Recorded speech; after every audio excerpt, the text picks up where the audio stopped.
అధ్యక్ష ఇంతకుముందు చెప్పినట్టు మళ్ళీ మంత్రివారి గారు గురించి ఒక విషయం చెప్తాను అధ్యక్ష.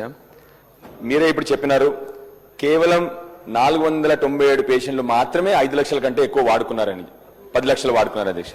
That is amount in 37 crores.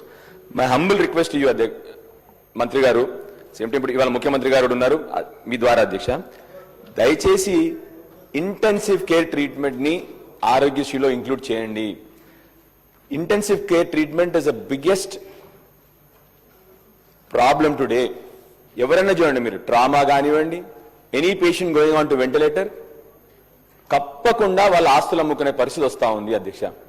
So దయచేసి, బికాస్ మీరు ఎట్లాగో 10 లక్షలు పెడతా ఉన్నారు, దాని కొన్ని ఇంటెన్సివ్ స్పెషల్లీ ఐసీయూ కోసము, ఎందుకంటే బీద వాళ్ళకు ఒక్కసారి ఐసీయూలో పోతే అధ్యక్ష, చూశాను కాబట్టి చెప్తా ఉన్నాను మీ అందరికీ, ఒక్కసారి బీద వాళ్ళ ఐసీయూలోకి పోతే తప్పకుండా ఒక ఆస్తి అమ్ముకోవాలి అధ్యక్ష. ఎందుకంటే per day any corporate hospital is charging in an intensive care, నేను చెప్పేది on ventilator, at least 1 lakh rupees.